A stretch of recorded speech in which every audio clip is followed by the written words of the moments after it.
Hi, good morning! Ako again, ang inyong kunyang na Hong Kong. Welcome to my channel sa mga hindi pa nakapag-subscribe. Please subscribe na po kayo and click the notification bell para lagi kayong updated kapag may mga bago akong upload na videos.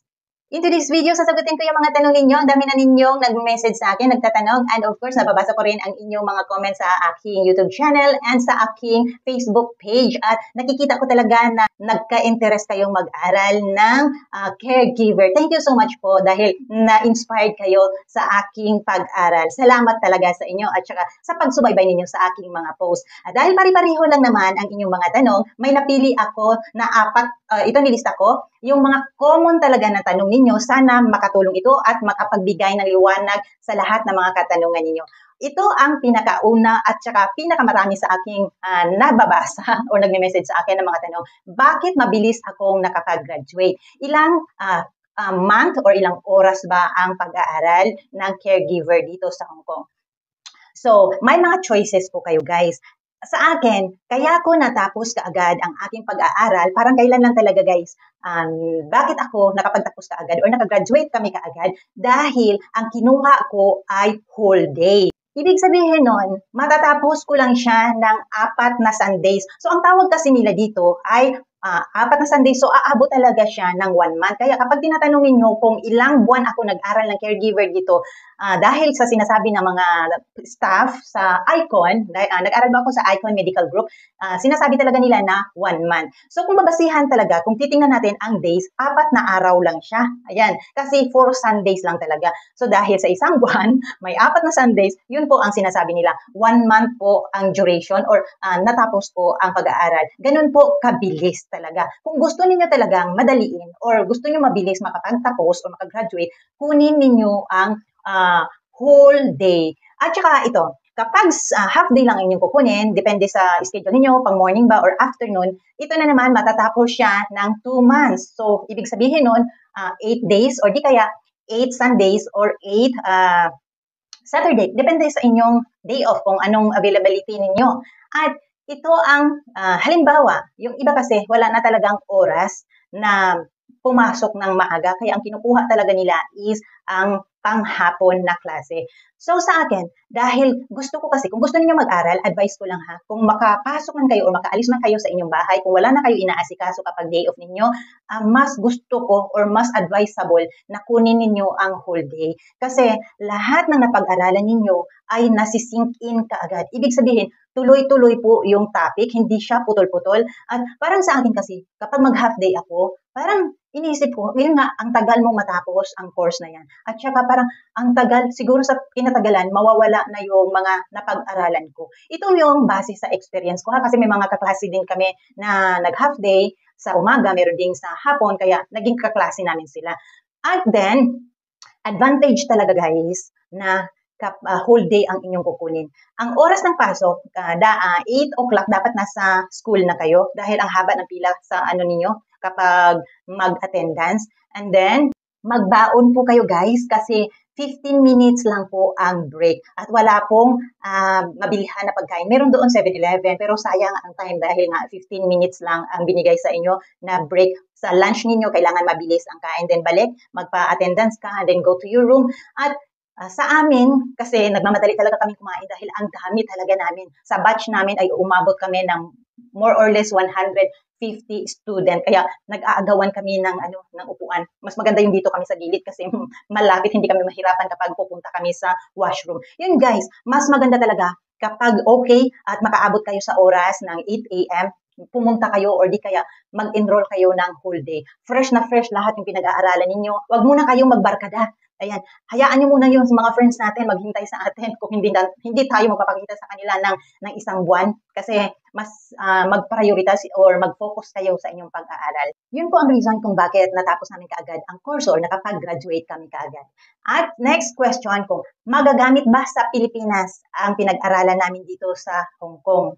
Sa aking sa aking understanding lang. Kung nagagamit natin sa ibang bansa, much more magagamit natin sa Pilipinas. Kaso lang, sa Pilipinas kasi, parang hindi ko pa alam talaga kasi hindi pa naman ako nakauwi sa Pilipinas. Hindi rin ako nagtatanong kung magagamit pa ang caregiving course dito from Hong Kong to Philippines. Kaya hindi ko po alam. Nag-aral talaga ako ng caregiver, hindi dahil gagamitin ko sa Pilipinas. Nangarap talaga akong gamitin ito papunta sa ibang bansa if ever na may pera na ako na pang placement kasi ang mahal-mahal po.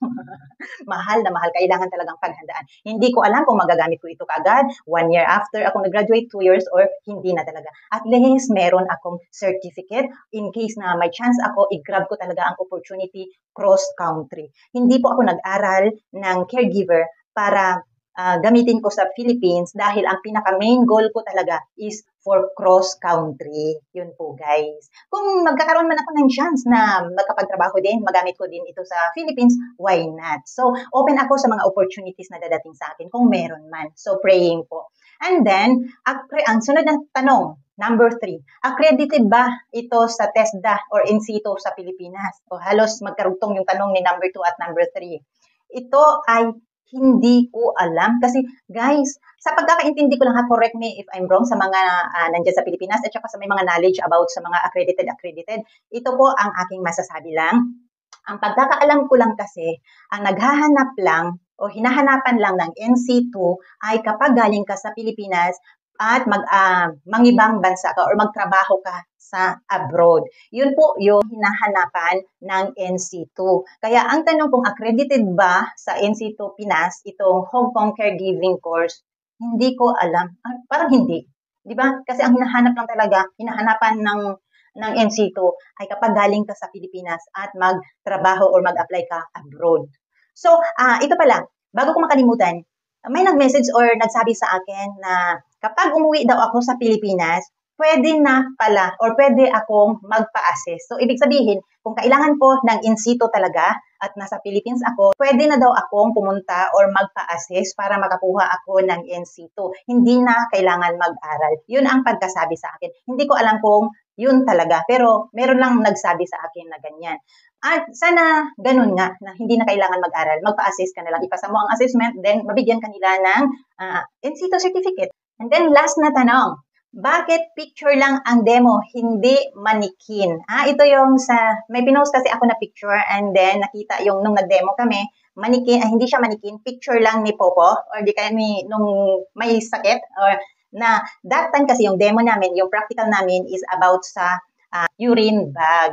So, sa pagkakaintindi ko, hindi na kailangan talaga na manikin kasi ang pinaka-focus namin doon ay ang pag-attach ng urine bag. Doon po yung practical na yun, guys. Kaya, so no need the manikin.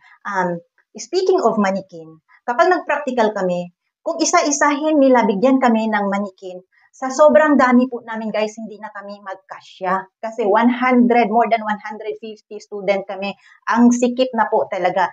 Yung 3 rooms, kasi hanggang 3 rooms, meron pa sa kabila 4 rooms, lang yung 1 and 3 rooms, pinagkasya lang po yan guys. Kaya ang dami talaga namin. Kung gagamit kami individual ng manikin, hindi kami magkaintindihan at saka hindi talaga magkasya. So kung napaka-practical nila that time, dahil kung hindi naman kailangan ng manikin talaga at nakafocus ka doon sa pinaka-topic, so no need the manikin, pwede ng picture kasi ang gagalawin lang naman talaga doon, ang i-practical mo talaga, pag-aaralan mo lang doon, yung halimbawa, yung sinabi ko nga, kung paano mag-change ng urine bag sa pasyente. Yun po, kaya picture lang ang ginamit, pero naka-attach naman doon. Kaya, yung pagkakaano ko rin, kulang kasi talaga sa manikin. At saka, hindi, kagaya ng sinabi ko, hindi talaga kasya kung mag-isa-isa or gagamit kami ng manikin. Okay, yun yung 4 na napaka-common or karamihan sa nag-comment sa akin. Sana nasagot ko lahat. At ito yung pinaka-masasabi ko. Maganda ba mag-aral ng caregiver dito sa Hong Kong? Okay, bago ako magtapos, meron akong final review sa inyo. Final review talaga. Final review sa ating pag-aral ng caregiver dito sa Hong Kong. Okay ba ang pag-aral ko dito? May natutunan ba ako in short period of time ng graduate agad? May natutunan ka ba sa ganyan? For me, ito ang masasabi ko. Napakasarap mag-aral dito. Nakafocus talaga sila kung ano talaga yung basic na mga trabaho na kailangan mong pag-aaralan. At lahat ng mga nag-assessment sa Philippines na pinapanood ko at saka sa mga tutorials sa ibang bansa na take up talaga or naturo talaga sa amin. Ibig sabihin, hindi kami nahuli sa mga knowledge na tinuro talaga sa amin. So, happy talaga ako na nag-aral ako sa school na yan.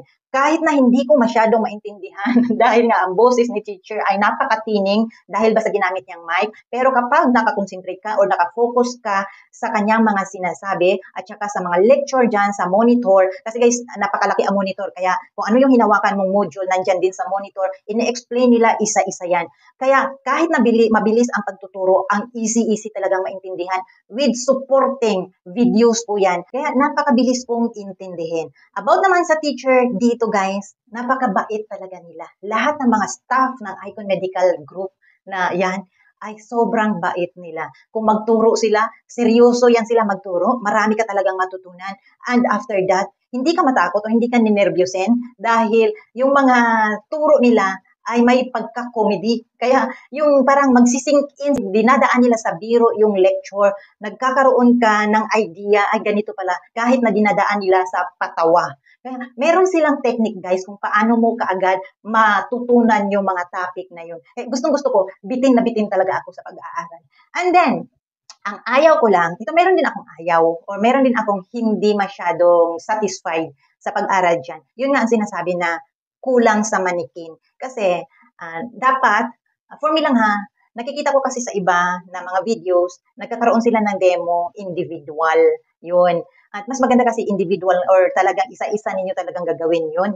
Isa-isa naman talaga. Kasi kami kahit na group practical yung ginagawa, isa-isa yung ginagamit. Pero kung siguro nakafocus ka sa isang manikin, ay siguro matutunan mo talaga. Pero hindi pa rin yan big deal sa akin dahil kahit na isa-isahin mo pa yung manikin, kung talagang lipad talaga o lumulutang talaga ang isip mo at hindi ka talaga nagpo-focus sa pinag-aaralan mo, baliwala lang din.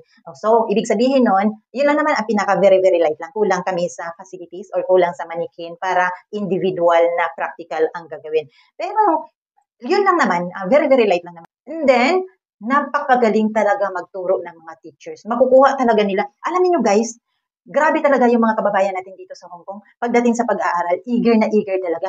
Sa dami talaga namin, sa out of 150 talaga namin, lahat kami niyan, or may ibang nasa room. Pero sa loob ng room, pag si teacher ay nagsasalita, tahimik talaga kami. Nakikita mo talaga na talagang focus na focus. Ibig sabihin, gustong-gusto talagang matuto. So sa batch namin, hindi talaga, walang mga panira ng moment dahil kapag seryoso na, talagang nakafocus na talaga ang mga utak. So walang disturbo. Yun. Ay, sa last ko na masasabi, yun nga, bitin na bitin talaga ako dahil napakabilis talaga. Pero siguro, mas gustuhin ko pang bumalik sa pag-aaral. Babalik ako. O di kaya, nag-enjoy lang talaga ako sa pag-aaral at nagkaroon ako ng kaibigan, mga kaibigan na mula nung pumasok kami, talagang hindi kami mapaghiwalay. Pag sinabing group, practical, nagbibilang na kami, hindi kami magkasama or di kaya napunta kami sa iba. Pero in last minute, magpipicture pa rin talaga kami. Ayan, sa mga buddies ko dyan. Yun lang po guys, ang masasabi ko. Sana na-inspired kayo sa sa aking pag-aaral at gawin nyo itong inspirasyon na kayo din ay makapag-aral. Huwag po ninyong sayangin ang chance dahil kung ako sana ay nakita ko na to noon pa, ay dapat matagal na akong graduate at who knows, nasa ibang bansa na ako. Pero kung hindi man natin or hindi man tayo pala rin na magamit ito sa ibang bansa, magamit natin ito sa pansarili natin or in case of emergency at magamit natin ito sa pamilya natin. At thank you for watching and bye!